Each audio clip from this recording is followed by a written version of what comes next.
Ladies and gentlemen, please rise.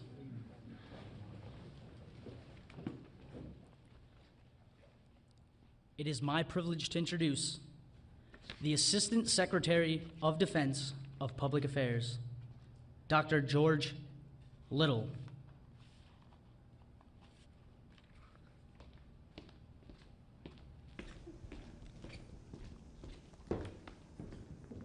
Morning, everyone. Please have a seat. And thank you, Petty Officer DeRosa.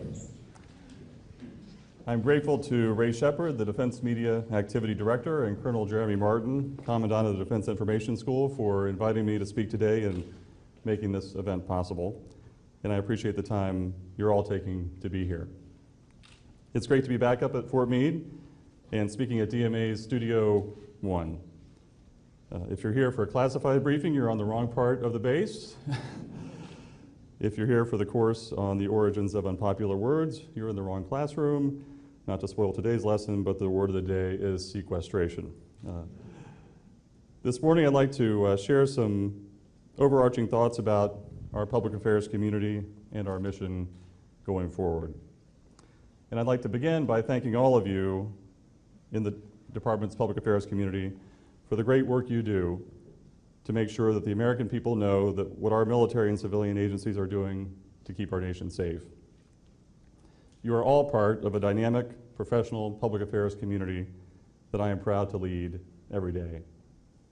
Whether it's working with my team at the Pentagon or visiting PAOs at the combatant commands, I've had the opportunity to see the tremendous impact you all have on the mission of the Department of Defense.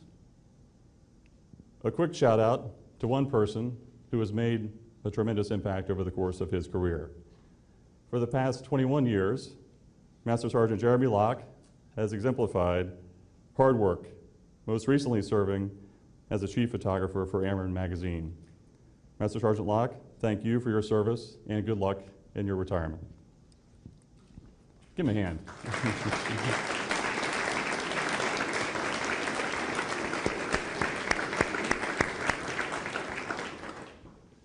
I'd also like to recognize those in our community who have served in Iraq and Afghanistan, whether military or civilian. To all of you who have served in a war zone, who have risked your lives while working with our operations in the field, we thank you for your service. As we draw down our forces in Afghanistan, we are reminded that public affairs professionals still put themselves at risk to tell the incredible story of America's wars and the people who fight them. Today, I'd like to pause and remember one of our own, Army Specialist Hilda Clayton. A combat camera soldier assigned to Fort Meade and someone who spent a lot of time here at DINFOS, Hilda was killed recently in a training exercise in Jalalabad, Afghanistan. She was part of our community, our public affairs family, and the Fort Meade team. Our hearts go out to her, her family, her friends, and her public affairs colleagues. As public affairs professionals, you are part of a long and distinguished line. The relationship between the press and the military predates the Republic. OSD's historians tell me that George Washington, and by the way, I'm particularly and personally grateful for the resurgence of George as a popular name. George Washington supplied a newspaper publisher with tenting cloth so that his troops would be able to read a newspaper regularly. Washington also implored Congress to make arrangements for a small traveling press school to follow his moves at headquarters in order to give speedy and exact information about any military transactions. This request was denied. It never happens in this town. If only the Pentagon Press Association had been established earlier, things might have been different. What's true today, though, is that the Department of Defense is going through a once-in-a-generation change, and our community, the public affairs community, must change with it. Today, maybe more than ever, public affairs is an absolutely critical component of our military and our department. We operate in a world so tightly connected that every world event, big or small, can be felt in real time. Thanks to the internet and services such as Twitter and Facebook, the walls between citizens, journalists, and the military have never been thinner. In many ways, this is positive for our democracy. And as these lines continue to overlap and evolve, your relationship with your commanders and senior civilian leaders is crucial. You are not just typers of talking points, but strategic advisors, helping your leadership manage and navigate a complex media landscape and an equally complex set of issues surrounding national security. In the context of these significant shifts, I'd like to address three key issues. First, we must reflect on how DOD Public Affairs has transitioned over a decade of war and tremendous shifts in the media environment. Second, we must identify the areas where public affairs can improve. Officers in our community can improve our tradecraft, what skills we need to perfect to better explain what our department does. And third, we must examine the role our military and civilian leaders play in helping our mission in the public affairs community. In the last 12 years, the way we interact with the press has changed dramatically. By embedding reporters directly within military operations in Iraq and Afghanistan, PAOs and commanders were able to forge close bonds with the reporters and photographers who were embedded with them. As we reshape the force globally, we must look for new ways to enhance these bonds. And we need to be mindful of the fact that following the drawdown in Afghanistan next year, and barring any unforeseen contingencies, we will be moving more toward a garrison public affairs environment. Today, news breaks, not just on television, but on websites and blogs and Twitter. Media outlets have become more and more dynamic, able to report a story in near real time. Reporters are not just filing stories with large newspapers and trade publications, they're also reporting through blogs and Twitter. With the move to dedicated blogs and reporters on Twitter, there's a hunger for more news to file small stories and report tidbits multiple times a day. This type of reporting and this kind of demand signal lifts the curtain on the day-to-day operations at the Pentagon or within the services. This can be valuable in humanizing the complex offices we all work in, but it can also present risks, allowing gossip and rumor to take the place of long-form reporting. These changes have consequences for public affairs professionals in the department. First, we can no longer rely on relationships with a handful of journalists. We must constantly be listening for new voices on defense issues and develop those relationships as well.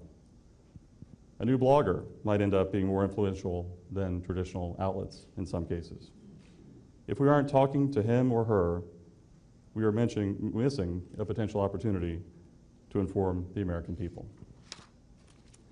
The barrier to entry in the news world is so low today that every person with a smartphone has the potential to report news. One reaction to all of these changes might be to be more insular, to fear the immediate reaction that is possible in the current news environment. I believe there's a different path we must take. We must engage with anyone and everyone who is interested in what the department is doing. I believe we need more engagement, not less. We should be meeting our stakeholders wherever they are. In order to effectively communicate our message, we must be communicating across all platforms, new and old. By creating richer, more interesting content, we can create a deeper connection with the American public and nourish the growing news appetite on our terms. Public affairs officers have done a stellar job over the past 12 years. But in order to meet new challenges, we need to push ourselves to be better, both in our individual skills and how we work as a community. This is particularly true given the fact that we are entering an era of constrained resources. No longer are budget constraints hypothetical. All civilians, and that includes yours truly, have begun taking weekly furlough days to make up the budget shortfall in fiscal year 2013. While details are still to be clarified for fiscal year 14, we must all think creatively on how best to communicate with the American people. We can learn new outreach techniques by looking at what's happening in the private and nonprofit sectors. And we must be ready to experiment with new and less expensive ways to connect with the nation. No matter what medium we're using, we must be effective communicators. Leave the jargon and acronyms to the planners and operators at other parts of the department. We must communicate with the American public in crisp and memorable lines that deliver a clear and accurate message. I encourage everyone who works in public affairs to truly become a student of writing and media. Those who excel in this profession are hungry for information. They're always reading articles, journals, fiction, and if they're a student of Admiral Kirby, Chief of Naval Information, they may be reading some poetry as well. They're even reading Duffel Blog and watching The Daily Show.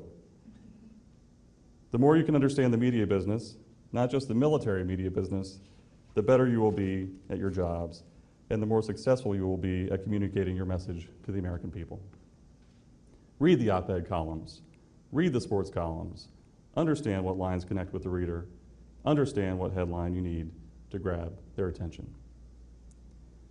Intellectual curiosity provides a basis for sound work, but it must be complemented by professionalism in your craft. I've sometimes heard the public affairs professionals feel like their job is to link the press to the experts in the department. I disagree.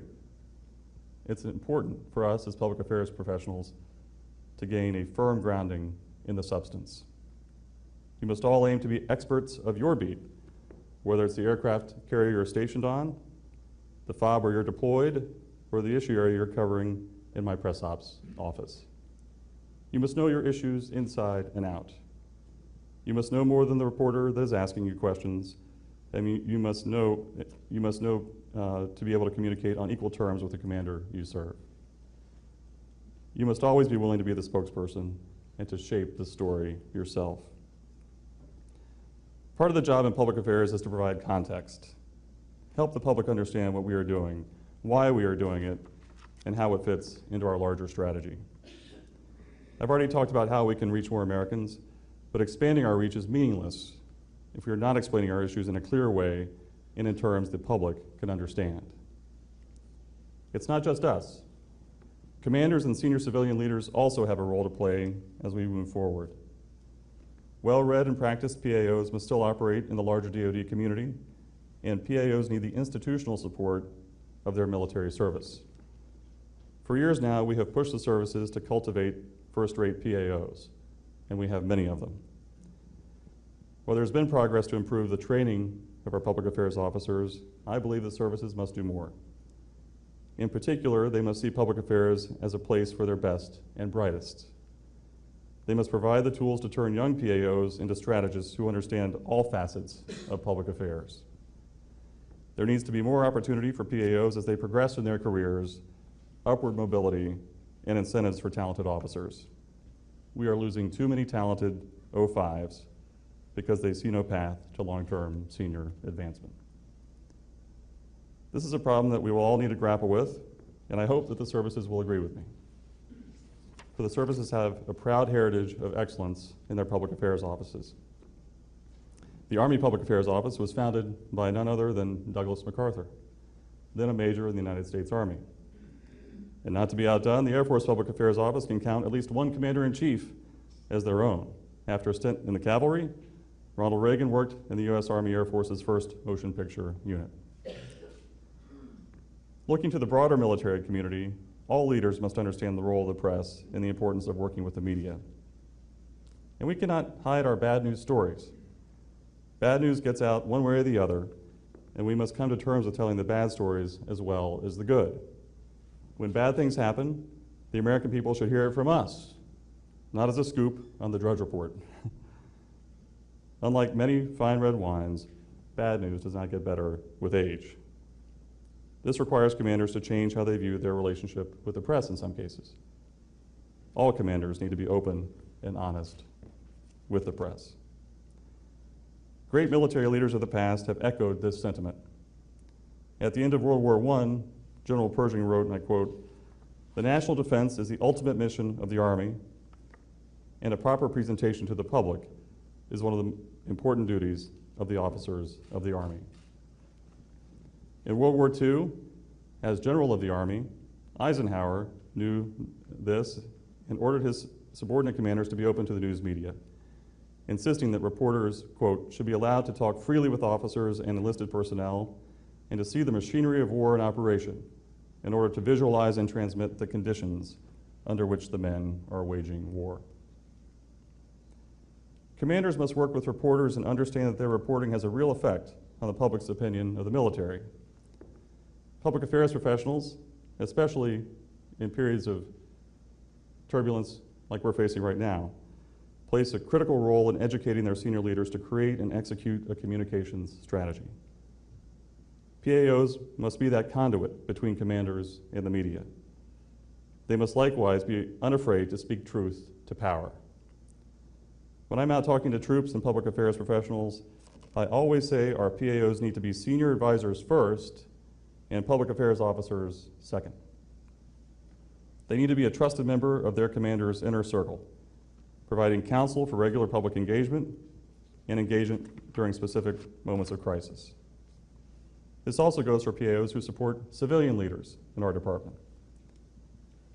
Senior military officials and senior civilian leaders must engage with all outlets in a strategic and balanced approach. To execute this successfully, leaders must rely on their PAO's strategic advice. I've talked a lot today about PAOs being strategic advisors or giving strategic advice, so naturally some of you may be wondering about the role strategic communications plays in our public affairs operation. Up until recently, my office had an office of strategic communications. Despite closing this office, I believe strategic communications as a function is vital to our success, but it should not be a separate vein of public affairs. Strategic communications is a skill that we should all possess. Each commander or civilian leader will have his or her own vision, and it is your job to communicate that vision to the media and the broader public. Strategic communications also means that we are all aware of how our efforts work together with other public affairs professionals in the building, and that we are playing a part in the larger outreach strategy of the department, not just responding to the query of the day. Strategic communications, in many respects, is about long-term public affairs planning. In my office, I work closely with my community relations team, who works every day to develop ties in every community the military is located, which is pretty much everywhere in this country and in many places around the world. They are a key component of how I think about public affairs. Their work with veteran service organizations and military service organizations helps us build a stronger message when talking about veterans issues. We produce the veteran, after all, in this department. No matter what the issue, veterans or the budget, personnel or weapon systems, we must engage the public through all channels. We must be engaged not only with the press, but also with community leaders and stakeholders to deliver our message in as many ways as possible. Our jobs are not easy. Anyone who thinks public affairs is easy needs to think twice. I think you all know that. And I would say that our job is going to be more difficult as we enter a new era for our armed forces. As the department grapples with changes in funding and priorities, the public affairs community has a duty to provide the public with clear, accurate, and timely information. We are going to have to be a steady hand at the helm through some rough waters. I'm confident that we can rise to meet this challenge. With the support of military and civilian leadership, I know that we can play a critical role in delivering the department's message to the American people. That, after all, is our mission. I'm asking all of you here today and all of you on your bases around the world to remember that you are the link between the department and the outside world. It's a two-way street. You must clearly articulate how the department and your specific services plan to act, but you must also listen to the American people and you must engage them. You all have been given a unique and special responsibility within the department. And we have a moral obligation to the American people to explain the department's intentions and to share the nation's thoughts and ideas with those we serve. As I close my remarks, I am reminded of Marine Corps Major Megan McClung, who was killed in December 2006 while escorting press in Al-Anbar province. In the final month of her tour in Iraq, Megan's Humvee was destroyed by an IED as she was escorting reporters into downtown Ramadi. Megan was a true professional, often going out of her way to help those around her. After her death, Megan's mother received email after email from strangers who told her of the ways, both big and small, that Megan had helped them. Her parents knew she was a skilled officer, but they never knew how many lives she touched until after her death. Let Megan's legacy be an example of what we strive for each and every day. Let us remember the power that we have to communicate with the American people and people around the world. As we emerge from more than a decade of war, Secretary Hagel has rightfully called this a defining time for our country. This community has a critical role to play in shaping our military's future. We, as public affairs officers, must explain the role our military plays in the world, and we must be as open and honest as possible in explaining the actions of our troops abroad. While the stakes are high, I am confident that the entire Department of Defense Public Affairs team can meet these challenges head on. Thank you.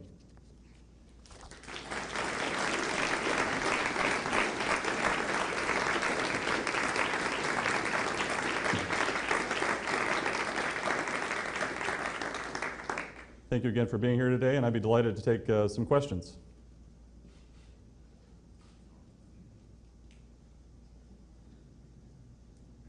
I'd be delighted to take some advice. Feedback.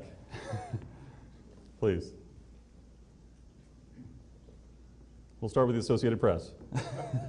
Dr. Little, how are you doing? Colonel Johnson over at U.S. Cyber Command. Colonel, And by the way, we are in fact working on Tom Shanker's interview. Okay, great, thank you.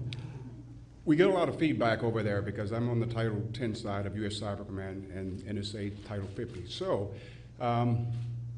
what's your advice for how do we continue to get out in front of this, or is there a plan, because we're also, the White House is involved, you all involved. So, what's the way ahead strategy? We're getting a lot of input from a lot of folks, but just from the horse's mouth. Sure. Well, thank you very much, and appreciate all that you do up at Cybercom. Yes, NSA has been in the news lately. You mentioned Title 10 and Title 50. I've walked down both roads, having been CIA spokesman for a number of years, and now being in the Title 10 world. I think that my experience at CIA is most instructive, at least in how I'm thinking about the challenges facing the intelligence community and our NSA and Cybercom in particular. There are obvious lines that we can't cross in conveying classified information. That goes without saying. But there's a way to talk about the mission and the programs that are created that are deemed lawful by the executive branch and by the Congress, and how they support the American people. And I think that without getting into sources and methods, without getting into classified information, there's a way to make clear and concise points about the mission of NSA and of Cybercom. General Alexander, I think, has done a very effective job in recent media interviews, and I think the more that NSA can talk about what it does and how it contributes to the nation's security, I think that'll be helpful in informing the American people, and we'll get through this rough patch. Make no mistake about it, recent events are deeply troubling on many levels. The unauthorized disclosure of classified information is, well, against the law and is wrong. But there's, I think, going to be light at the end of this tunnel. But it won't be easy, and there'll be some chop along the way. But as long as we're straightforward and accurate with the press, I think that's the way we have to deal with the situation. Thank you. Thank you, sir. Appreciate Appreciate it. it. While we're waiting for the next questioner to come about, Churchill, I think it was Churchill. You can fact check me on this, and I'll reclaim it. In crisis communications, I always reflect on this quote. He used to say, if you're going to go through hell, just keep on going. And I think that's the posture that we have to take. In crisis communications in particular, if you're the one at the table as a public affairs officer who's all jittery and nervous, that's not good. You've got to be the one who's saying, we can manage this, this is how we do it, and we'll get across this rough patch. Thank you. Good morning, sir. Lieutenant Colonel Shavers with DMA Operations. In your earlier comments, you talked about the need to engage with the wide range of media that are out there. And I agree with you there. However, over the course of my career, I've oftentimes had to try and figure out what is the most beneficial return on investment, if you will, type of engagement. So I would appreciate your thoughts on when you're dealing with news media, how do you determine what's going to provide the best return in terms of my engagement? Because I can't engage with every single one of them. Right. Well, that's true. I think we all have to prioritize our tasks throughout the day, and we all have to prioritize what we're looking at in terms of press stories coming down the pike. You know, in this business, as in others, one of the critical skill sets that separates success from failure is good judgment. And good judgment, I think, is how you navigate your way through the day, especially if you're a media relations officer dealing with the New York Times, the Washington Post, or the LA Times at the same time you're dealing with pick your blog post out there. And what determines it for me is timing of the story, if I know it, and also the serious nature of the story that's coming down the pike and the serious nature of the query. If a blogger comes in with something that's potentially problematic and could result in a major media crisis, then I'm going to tackle that one first. Because I know that traditional media outlets look to the blogs, just as we do. I can remember an uncomfortable moment, and I won't say exactly who, but a few years ago, a blog reported that a very senior official in our government was about to resign for this, that, or the other reason. And that quickly went viral. And it just happened to be that I was having lunch that day with this senior official, and I said, this is an uncomfortable way to start a lunch conversation, but do you plan on pull and pitch? And of course, it was untrue, but it had gone viral. So that's just one example of how we have to pay attention to what some people term non-traditional media outlets. So we can't just think about media in the way we did 5, 10 years ago. It's a new media landscape. Hopefully that helps to some extent. Yes, sir. Thank you for the perspective. You bet. One or two more? Hello. How are you? It's my first time up here. I'm Staff Sergeant Hostetler. I work for Air Force Production. Great. My question is, you mentioned that we need to start telling the story about the bad news as well as the good. And the issue that I see that we're facing, I just got back from Afghanistan, and the issues that we faced before, you know, the big incident that I can think of before I left was when the Air Force pilots talked about the hypoxia that they were experiencing. It seems like we have this culture in our career to kind of glaze over these issues and put out this positive press on, no, our jets are fine. And so with the good and the bad, I don't think the American people actually trust us to deliver accurate information. What's the plan to change that in the way ahead? Because to continue the way we have, to continue to put that positive spin, it feels like we're losing a lot of our audience because they're not listening. Because we keep saying the same thing over, everything is okay, and it's not. Or with the sexual assault issues that we've been experiencing in the Air Force. So how do we change that culture from that PAO up? Because a lot of times, speaking from my perspective, and I can only speak from my perspective and a junior enlisted perspective, the younger generations get it, that we have to start being honest and forthright. Mm-hmm. And it's difficult to convey those ideas and convince the chain of command to necessarily follow those or to be ready to put that first foot forward before someone else leaks our story.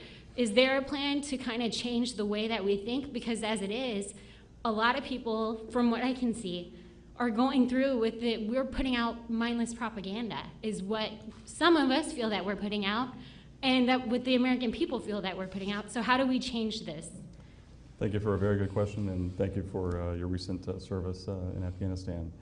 This is, I think, a point of tension that has long been noted in the public affairs community. What is spin versus what is a legitimate defense of your equities, whether it be an aircraft program or some other mission.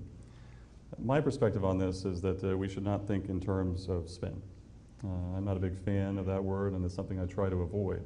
Do I defend the equities of this department? Absolutely. Do I defend our men and women in uniform and our civilians? Absolutely. Do I fight it out on tough stories? Yes. But the way to get through problems such as the one you just noted, I think, is to acknowledge when we have a problem. It's going to get out.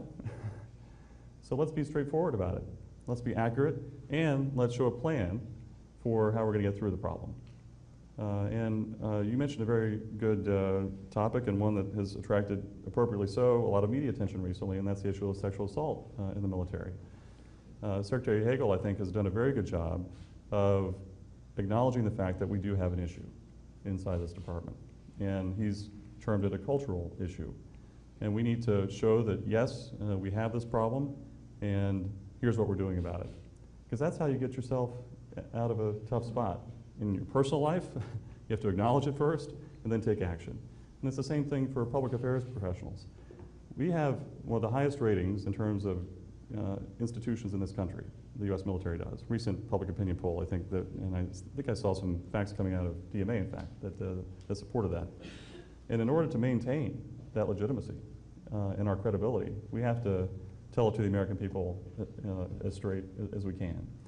And if we try to avoid the problem, delay it, if we're not upfront, then that's going to have a corrosive effect on us as individual public affairs professionals when we're dealing with an individual reporter, but ultimately us as an institution. And I think that's problematic. So I don't think in terms of spin. I certainly don't think in terms of propaganda, especially in the public affairs community. I think about our obligation, moral and legally, to be accurate and to tell the truth. Thank you. Thank you. Hello, Dr. Little. I'm Erin Whitcup, a defense contractor. I manage the DOD Live blog and the DOD Defense Department Facebook page. And my question for you is, have you given any thought to what you would like the Defense Department's social media presence to be? As you mentioned, bloggers are now becoming much more important in terms of their credibility within news, and how do we want to engage with that facet? And also, as you said, kind of going off Staff Sergeant Hostetler's question, when something bad does happen, how quickly do you want the Defense Department's social media operations to engage with that and get the word out there? We traditionally usually wait for official messaging from the Defense Secretary, but social media is a fast-paced realm. People want to know answers, or they do want an acknowledgement much quicker, or they tend to kind of get the idea that, not necessarily that there's a conspiracy, but they get angry, and then they do tend to perceive our messaging as spin. So have you given any thought to how Defense Department Public Affairs should engage with social media and its pace? Yes, I think I think we should embrace social media, and B, even if I didn't think that, we have no choice. It's the media landscape of the 21st century. So we have to figure out how we're going to communicate through the social media channels. And not just the bad news, but also the good news of what we're doing. I think there are lots of good news stories that could be told through social media that we don't tell through other channels. So now to your question about bad news and social media, yes, we have a responsibility to communicate to our own people, the 3 million plus uniformed and civilian members of the Department of Defense, and also to the American people.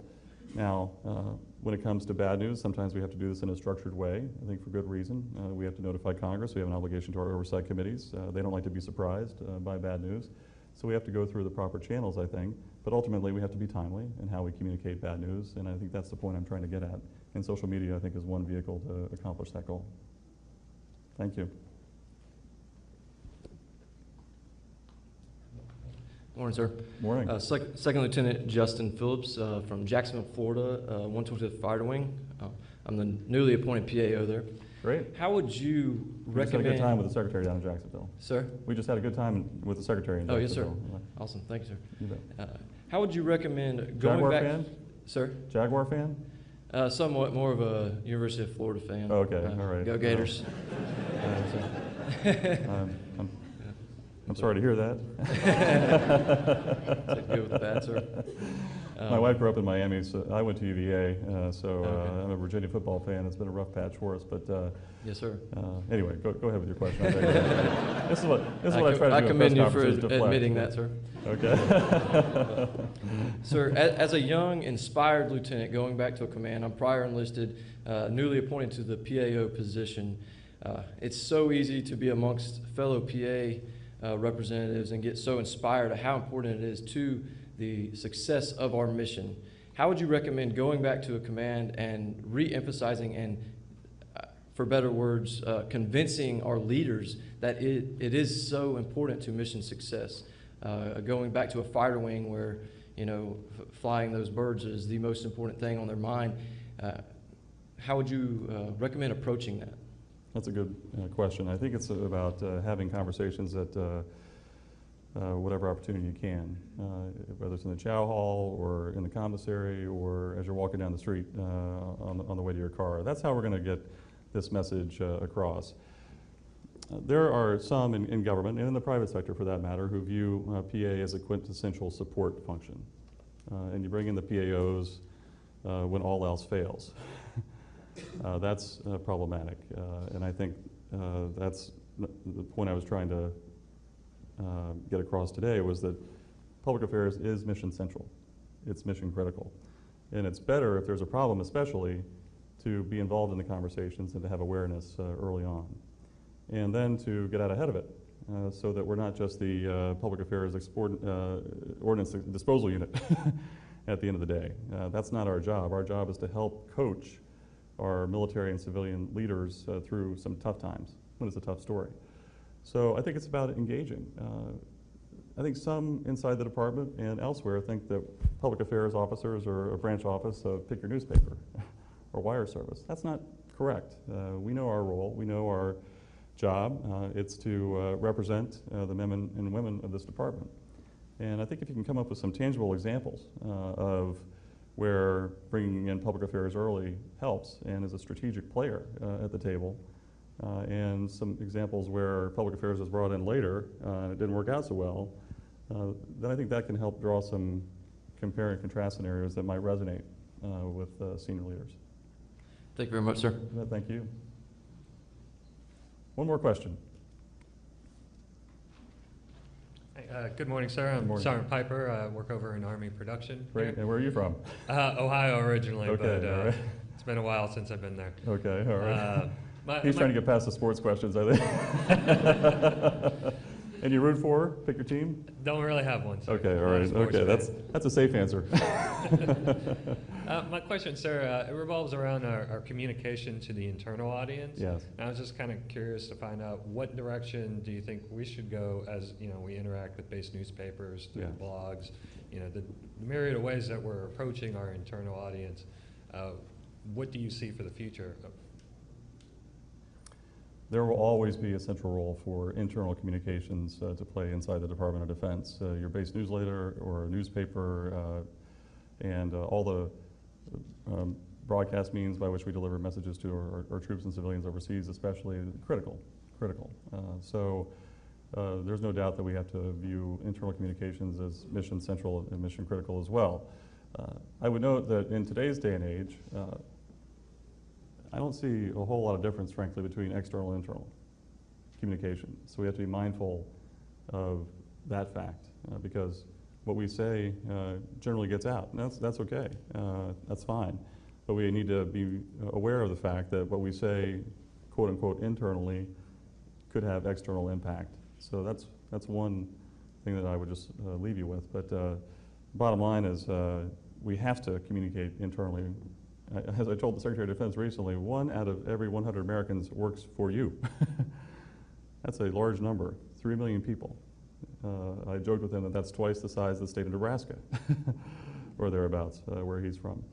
It's a big job, and there are so many audiences and stakeholders to engage internally that we have to do that in the right way. And I think on our internal communications, I probably need to do a better job of providing guidance on how we address different audiences. I think the services, in many respects, do this pretty well, but I think it's worth looking at. It's a good question, and thank you. Thank you, sir. All right. And go team, whatever that may be for you. All right, all right. Well, thank you all very much for being here. It's been a delight for me. Great questions, as I would expect from a public affairs audience. With that, I'll wish you a good day, and thanks for all your hard work. Appreciate it. Take care. Please rise.